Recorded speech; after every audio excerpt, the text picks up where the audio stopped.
गुलिस्ता news और मैं हूं आपके साथ सलोनी मलिक। बुलेटिन का आगाज करेंगे फटाफट अंदाज में।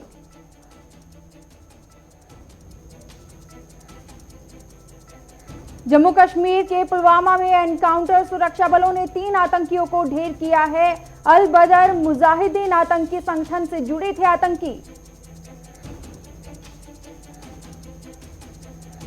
सेना लगातार चला रही इलाके में सर्च ऑपरेशन। इस साल मोस्ट वांटेड आतंकियों का सेना ने किया खात्मा। 10 दिसंबर को होने वाले 5वें चरण के मतदान को लेकर तैयारी। जम्मू कश्मीर में 8 चरणों में हो रहे हैं डीडीसी के चुनाव। पिछले 4 चरणों में जम्मू कश्मीर में हुई बम्पर वोटिंग। 5वें चरण से पहले जम्मू कश्मीर में राजनेताओं का वार पलटवार जारी। महबूबा मुफ्ती ने नजरबंद करने का आरोप लगाया केंद्र सरकार पर। महबूबा ने फिर बोला हमला। आज केंद्रीय मंत्रिमंडल की बैठक आयोजित की गई। बैठक में कोरोना वायरस और किसान समेत कई मुद्दों पर हुई चर्चा। राजस्थान के सीएम अशोक गहलोत ने मोदी सरकार पर निशाना साधते हुए कहा कि कृषि कानूनों को बनाने के दौरान पूरी प्रक्रिया का पालन नहीं किया गया। अगर ऐसा होता तो आज ये नौबत नहीं आती। कांग्रेस नेता दिग्विजय सिंह ने कहा है कि किसानों के आंदोलन के मुद्दे पर बिहार के मुख्यमंत्री नीतीश कुमार को प्रधानमंत्री नरेंद्र मोदी पर दबाव डालना चाहिए। समाजसेवी अन्ना हजारे ने भी मंगलवार को किसानों के भारत बंद का समर्थन किया और 1 दिन का अनशन किया। इस दौरान अन्ना हजारे ने कहा कि कृषि कानूनों के खिलाफ पूरे देश को एकजुट होना चाहिए ताकि सरकार झुकने पर मजबूर हो जाए। पश्चिम बंगाल विधानसभा चुनाव को लेकर बीजेपी बंगाल में आक्रामक चुनावी अभियान शुरू करने जा रही है। इसी बीच बीजेपी अध्यक्ष जेपी नड्डा आज से बंगाल में कई कार्यक्रम करने वाले हैं। जेपी नड्डा आज ममता बनर्जी के विधानसभा क्षेत्र भवानीपुर में डोर टू डोर कैंपेन शुरू कर रहे हैं। भवानीपुर में के बाद नड्डा डायमंड हर्बल जाएंगे तो वहीं ममता बनर्जी के भतीजे अभिषेक बनर्जी का संसदीय क्षेत्र है। अपने 2 दिन के दौरे के दौरान जेपी नड्डा राज्य की सियासत का मिजाज भापेंगे, अपने कार्यकर्ताओं का हौसला बढ़ाएंगे और आगे की रणनीति बनाएंगे। प्रधानमंत्री नरेंद्र मोदी कल दोपहर 1 बजे 971 करोड़ रुपए की लागत से बन रहे नए संसद भवन का भूमि पूजन करेंगे।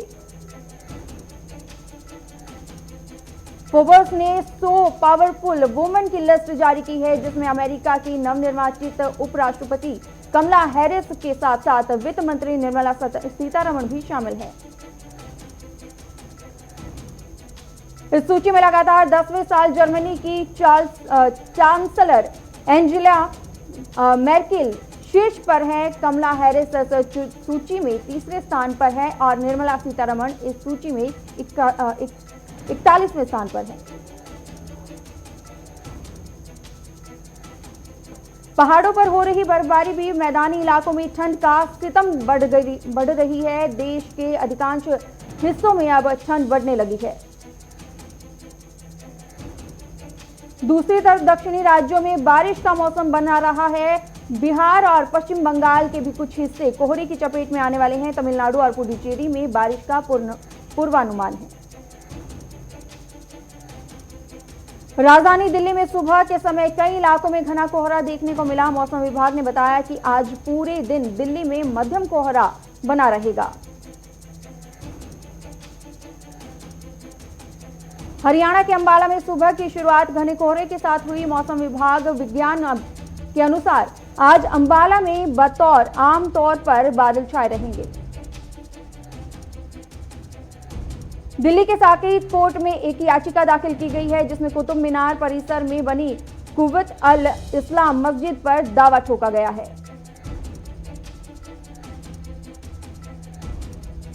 याचिका में कहा गया है कि इस मस्जिद को 27 हिंदू और जैन मंदिरों को तोड़कर बनाया गया था और इसको साबित करने के लिए इतिहास में पर्याप्त सबूत हैं। सीएम योगी के निर्देश पर कोविड-19 के वैक्सीनेशन को लेकर मुख्य सचिव राजेंद्र तिवारी ने बैठक की है। बैठक में उन्होंने कोरोना वैक्सीन के सुरक्षित ट्रांसपोर्टेशन और स्टोरेज को लेकर अधिकारियों से 2 दिन में प्लान मांगा है। मुख्य सचिव ने इसके साथ ही वैक्सीन लगाने के लिए स्वास्थ्य कर्मियों के ट्रेनिंग प्रोग्राम की भी डिटेल तलब की है। सीएम योगी ने कहा है कि कोरोना वैक्सीन कोल्ड चेन को प्लस पोलियो वैक्सीन के लिए बनाई गई कोल्ड चेन की तर्ज पर तैयार की जाएगी। साथ ही स्टोरेज सेंटर्स की सुरक्षा के पुख्ता इंतजाम किए जाएं। राजस्थान में 4,371 सीटों पर हुए पंचायत चुनाव में कांग्रेस ने 1713 सीटों पर जीत दर्ज की है, वहीं बीजेपी ने 1833 सीटों पर जीत दर्ज की है। बीजेपी ने बढ़त के बाद जीत का दावा करते हुए कहा है कि पंचायत चुनाव के नतीजे बताते हैं कि प्रदेश की कांग्रेस सरकार किस तरह अपनी राजनीति के लिए सरकारी मशीनों का प्रयोग कर रही है। त्रिपुरा के मुख्यमंत्री बिप्लब देब के ऐलान किया है कि वो 13 दिसंबर को लोगों से पूछेंगे कि उन्होंने सीएम पद पर बने रहना चाहिए या नहीं। देश में कोरोना संक्रमित मरीजों की संख्या बढ़कर 97,35,850 हो चुकी है। वहीं कोविड-19 की वजह से जान गंवाने वाले मरीजों की संख्या 1,41,360 हो गई है। केंद्रीय स्वास्थ्य मंत्रालय के आंकड़ों के अनुसार पिछले 24 घंटे में देश में 32,080 नए मामले रिपोर्ट किए गए। इस दौरान 402 मरीजों की मौत हुई है। पिछले 24 घंटे में 36,635 मरीजों ने वायरस की वजह से को मात दी है। इस तरह देश में संक्रमण मुक्त मरीजों की कुल संख्या बढ़कर 92,15,581 हो गई है। उत्तर प्रदेश के अयोध्या में भव्य राम मंदिर बनाने की प्रक्रिया जारी है। बीते 2 दिनों से राम मंदिर निर्माण समिति की बैठक जारी थी, जो अब संपन्न हो गई है। राम मंदिर की नींव का काम कैसे करना है, इसके बारे में जल्द ही उच्च तकनीकी विशेषज्ञों से रिपोर्ट मिलने वाली है। ऐसे में उम्मीद जताई जा रही है कि 15 दिसंबर के बाद कभी भी काम रफ्तार पकड़ सकता है।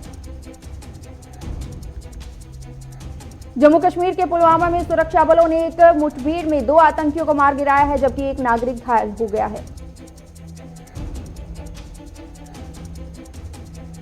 बारामूला के पट्टन इलाके में आतंकियों ने ग्रेनेड हमला किया। इस हमले में 4 स्थानीय नागरिक घायल हो गए हैं। घायलों का उपचार चल रहा है। सुशांत राजपूत ड्रग्स केस में एनसीबी ने ड्रग्स सप्लायर और पेडलर रेगल महाकाल को गिरफ्तार किया है। बताया जा रहा है कि महाकाल अनूक केशवानी को ड्रग्स आपूर्ति करता था। एनसीबी की टीम अंधेरी के लोखंडवाला में छापेमारी कर रही है। अभी तक बड़ी मात्रा में नकदी और ड्रग्स बरामद हुए हैं।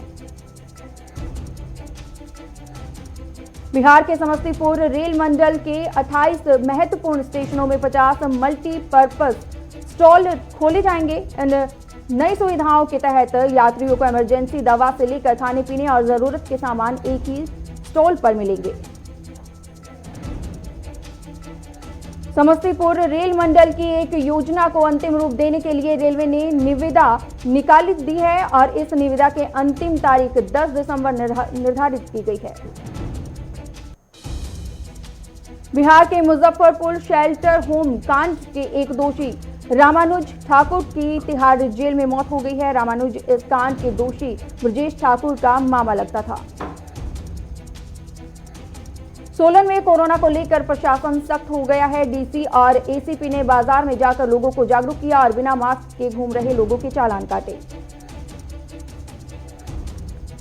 बुलंदशहर में डीजे बजाने को लेकर 2 पक्षों में विवाद हुआ। दौरान दूल्हे के मामा को युवकों ने पीट पीटकर मौत के घाट उतार दिया।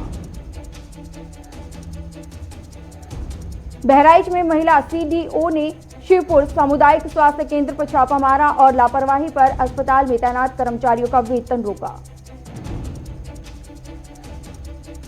बस्ती में पुलिस ने प्रधानमंत्री का पुतला फूंकने वाले 5 उपद्रवियों को गिरफ्तार कर लिया है। पुलिस ने एक वाहन भी सीज किया है।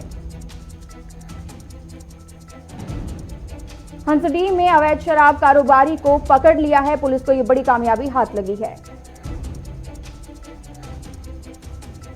हरिद्वार के ज्वालापुर में जमीन विवाद गहरा गया है। पिछले 50 वर्षों से चल रहे विवाद मामले में कोर्ट के फैसले से नाखुश होकर कब्जाधारियों ने आत्मदाह करने की चेतावनी दी है। प्रयागराज के करेली में डंपर की टक्कर से बाइक सवार 2 लोगों की मौत हो गई है। पूरी घटना सीसीटीवी कैमरे में कैद हो गई है। फतेहपुर में पुलिस ने अवैध खाद बनाने की फैक्ट्री का खुलासा किया है। खाद की कीमत 50 लाख से ज्यादा बताई जा रही है।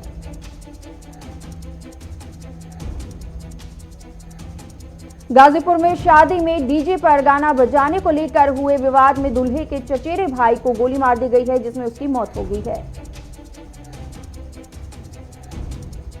लखनऊ में महिलाओं की दबंगई सामने आई है। महिला ने दुकान में बैठी महिला को दुकान से बाल पकड़कर मारा।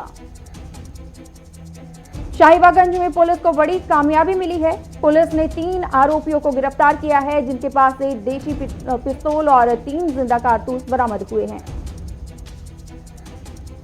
बेमेतरा में नवविवाहित की संदिग्ध अवस्था में मौत हो गई है। मृतकों के परिजनों ने ससुराल वालों पर दहेज के लिए प्रताड़ित करने और हत्या करने का आरोप लगाया है। कृषि कानून को लेकर हरियाणा के मुख्यमंत्री मनोहर लाल खट्टर का बयान सामने आया है। मनोहर लाल ने कहा है कि ये तीनों कानून किसानों के हित में है। हमारा लक्ष्य किसानों को आत्मनिर्भर बनाना है।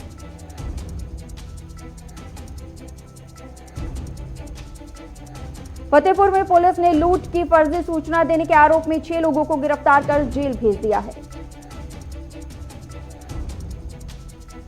बागपत में नाली से पानी निकासी को लेकर 2 पक्षों में खूनी संघर्ष हो गया, जिसमें दोनों पक्षों में कई राउंड गोलियां चली। घटना में 2 सगे भाई गोली लगने से घायल हो गए। हरियाणा के सहकारिता मंत्री डॉक्टर बनवारी लाल की उपस्थिति में हैफेड और एफपीओ के बीच समझौता ज्ञापन पर हस्ताक्षर हुए। इसके तहत हैफेड के बिक्री केंद्रों पर मिलने किसान उत्पादक संगठनों के उत्पाद हैं। हरियाणा के उप मुख्यमंत्री दुष्यंत चौटाला ने कहा है कि 15 जनवरी 2021 तक सभी जिलों के शराब विक्रेताओं के सेल केंद्रों पर इलेक्ट्रॉनिक तरीके से बिक्री रसीद काटना जाना सुनिश्चित किया जाए। दादरी के निर्दलीय विधायक सोमवीर सांगवान ने कहा है कि मनोहर लाल सरकार के खिलाफ अगर विधानसभा में अविश्वास प्रस्ताव लाया गया है तो उस पर सबसे पहले मेरे हस्ताक्षर होंगे। सिवान में कृषि बिल के खिलाफ विपक्षी पार्टियों ने सड़कों पर उतरकर प्रदर्शन किया और सरकार से इस कानून को वापस लेने की मांग की। बहराइच में सामुदायिक स्वास्थ्य केंद्र का सीडीओ कविता मीना ने औचक निरीक्षण किया। इस दौरान जननी सुरक्षा योजना में लापरवाही बरतने पर अस्पताल के स्टाफ को फटकार लगाई। चामराजनगर में किसान संगठनों ने केंद्र सरकार के खिलाफ टायर जलाकर आक्रोश जताया और 3 कृषि कानूनों को वापस लेने की मांग की। फतेहपुर में कार्यक्रम में डांस के दौरान एक युवक की ओर से कई राउंड हर्ष फायरिंग की गई और सोशल डिस्टेंसिंग की धज्जियां भी उड़ाई गई। पुलिस ने मामला दर्ज कर लिया है। जोधपुर में आपसी रंजिश में 2 गुटों में खूनी झड़प हो गई। इस दौरान एक पक्ष के लोगों ने युवक पर सरिया और धारदार हथियार से हमला कर मार दिया। पुलिस मामले की जांच कर रही है। हुबली पुलिस कमिश्नर लाबूराम ने प्रदर्शन स्थल पर का दौरा किया और प्रदर्शनकारियों पर नजर डाली। वहीं प्रदर्शनकारियों को शांतिपूर्ण प्रदर्शन करने की चेतावनी भी दी। जोधपुर पुलिस ने कोरोना गाइडलाइंस तोड़ने वाले चालान काटे, साथ ही लोगों को 2 गज की दूरी का पालन करने की हिदायत भी दी। प्रतापनगर के सहायक पुलिस आयुक्त नीरज शर्मा ने बताया कि जिस क्षेत्र में कोरोना के केस ज्यादा आ रहे हैं उसे कंटेनमेंट जोन घोषित किया जा रहा है। साथ ही आसपास के इलाकों को बफर जोन में रखा गया है। जालंधर में किसानों के आंदोलन में कोई बाधा न पैदा हो, इसके लिए एक युवक ने अपनी शादी को पोस्टपोन कर दिया है। फतेहपुर में डिस्ट्रिक्ट बार एसोसिएशन की किसानों ने समर्थन में उतरी है और कार्य बहिष्कार किया है। बीजापुर में आबकारी अधिकारी ने छापेमारी के दौरान 40 लीटर देशी शराब जब्त की है, जिसकी कीमत 2 लाख से ऊपर बताई जा रही है। अतनी में लोगों ने ग्राम पंचायत चुनाव का बहिष्कार करने का फैसला किया है और तहसीलदार को बहिष्कार पत्र सौंप दिया। सेंसेक्स 280 के अंकों के पार तेजी से के साथ 45,897 के रिकॉर्ड पर पहुंचा, जबकि निफ्टी 66 अंकों की तेजी के साथ 13,458 पर खुला। लगातार दूसरे दिन पेट्रोल और डीजल के दामों में कोई बढ़ोतरी नहीं हुई। पेट्रोल 83.71 रुपए, वहीं डीजल 43.73 रुपए प्रति लीटर मिल रहा है। सिक्योरिटी रिसर्च राजशेखर राजाहरिया ने दावा किया है कि डार्क वेब पर 70 लाख से ज्यादा भारतीयों के डेबिट क्रेडिट कार्ड धारकों के डेटा लीक हुए हैं। आरबीआई ने महाराष्ट्र के कराड जनता सहकारी बैंक का लाइसेंस रद्द कर दिया है। बता दें कि आरबीआई ने नवंबर 2017 में भी बैंक पर कुछ पाबंदियां लगाई थी। छोटे कारोबारियों के लिए 1 जनवरी से बदल जाएंगे जीएसटी रिटर्न के नियम। 94 लाख टैक्स पेयर पर होगा असर। कोरोना लॉकडाउन के चलते दुनिया भर में हवाई सेवाओं को करीब $390 अरब का नुकसान हुआ है और यात्रियों की संख्या में करीब 51% की भारी गिरावट हुई है। ईएसआईसी ने लाभार्थियों को आपात स्थिति में किसी भी नजदीक निजी अस्पताल में इलाज कराने की अनुमति दे दी है। डाल ने हवाई यात्रियों पर नया चार्ज लगाने का फैसला किया है। इससे राजधानी से हवाई सफर करना महंगा हो जाएगा। अमेज़न 12 दिसंबर से छोटे कारोबारियों को बड़ा फायदा पहुंचाने वाली स्मॉल बिजनेस डे सेल का चौथा एडिशन शुरू कर रही है। अमेज़न ने इस सेल के लिए आईसीआईसीआई बैंक के साथ समझौता किया है। आईसीआईसी बैंक ने कहा है कि वह अपनी सब्सिडियर कंपनी आईसीआईसी सिक्योरिटीज में 2.21% हिस्सेदारी बेचेगा। दुनिया भर में पिछले 24 घंटे में कोरोना वायरस के 5,76,120 कोरोना संक्रमित हुए हैं, जबकि 11,626 लोगों की मौत हुई है। जॉर्जिया स्टेट यूनिवर्सिटी के शोधकर्ताओं ने दावा किया है कि मोलनुपिराविर की दवा संक्रमित व्यक्तियों के शरीर के महज 24 घंटे में कोरोना वायरस को खत्म करने में सक्षम है। अमेरिका भी जल्द ही फाइजर बायोएनटेक की कोरोना वायरस के इमरजेंसी इस्तेमाल की इजाजत दे सकता है। अमेरिका के नवनिर्वाचित राष्ट्रपति जो बाइडेन ने अपनी स्वास्थ्य टीम का ऐलान किया है। ये टीम अमेरिका में कोरोना वायरस महामारी से लड़ने और इसे रोकने का प्रयास करेगी। अधिकारियों पर प्रतिबंध और ताइवान को सैन्य उपकरणों की बिक्री संबंधी फैसले से भड़के चीन ने अमेरिकी राजनयिकों को तलब किया है। भारत ने फलस्तीन भारत टेक्नो पार्क के निर्माण के लिए $30 लाख की अंतिम किस्त दान की है। बता दें कि अगले साल फरवरी या मार्च में इसका उद्घाटन किया जा सकता है। फोर्ब्स ने साल 2020 की 100 सबसे शक्तिशाली महिलाओं की सूची जारी की है। इस सूची में वित्त मंत्री निर्मला सीतारमण, बायोकॉन की संस्थापक किरण मजूमदार भी नामांकित है। चीन और नेपाल ने संयुक्त रूप से खुलासा किया है कि माउंट एवरेस्ट की ऊंचाई 86 सेंटीमीटर बढ़कर 8,848.86 मीटर हो गई है। चीन ने पाकिस्तान के साथ भारत की गुजरात सीमा के करीब द्विपक्षीय सैन्य अभ्यास शुरू कर दिया है। यह सैन्य अभ्यास दिसंबर के अंत तक चलेगा। अमेरिका के वाणिज्य मंत्री रॉस ने कहा है कि चीन आर्थिक और सैन्य दोनों ही लिहाज से समूचे एशिया के लिए सबसे बड़ा खतरा है। साउथ एक्ट्रेस वीजी चित्रा ने फांसी लगाकर आत्महत्या कर ली है। एक्ट्रेस का शव चेन्नई के एक होटल में लटका हुआ मिला। अभिनेता सोनू सूद ने लोगों से धोखाधड़ी करने वाले ईमेल का पर्दाफाश किया है। उन्होंने पोस्ट के जरिए लोगों को सावधान रहने की चेतावनी दी है। कोरियोग्राफर और एक्टर पुनीत पाठक अपनी मंगेतर निधि के साथ 11 दिसंबर को शादी करेंगे। पुनीत ने इंस्टाग्राम पोस्ट के जरिए शादी की डेट के बारे में बताया है। पंकज त्रिपाठी एक बार फिर से वकील माधव मिश्रा के रोल में दिखाई देंगे। डिज्नी प्लस हॉटस्टार ने पंकज का टीजर वीडियो जारी किया है। प्रियंका चोपड़ा ने सोशल मीडिया पर अपनी बुक अनफिनिश्ड का कवर शेयर किया है। ये किताब अगले साल जनवरी में मार्केट में आ जाएगी।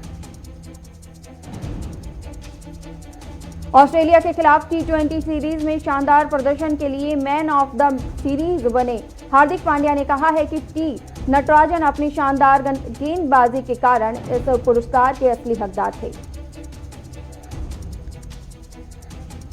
भारत के खिलाफ टेस्ट सीरीज से पहले ऑस्ट्रेलिया को तगड़ा झटका लगा है। टीम के स्टार ओपनर डेविड वार्नर पहले टेस्ट मैच से बाहर हो गए हैं।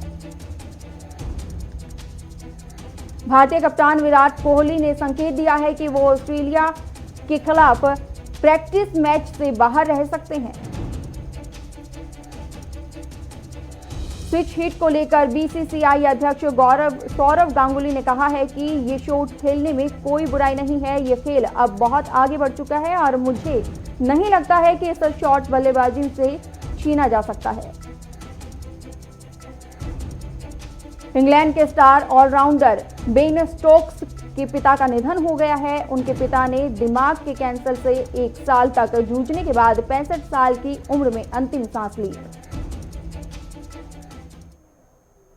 फटाफट खबरों में मेरे साथ इतना ही। देश और दुनिया की तमाम खबरों के लिए बने रहिए गुलिस्तान न्यूज के साथ। नमस्कार।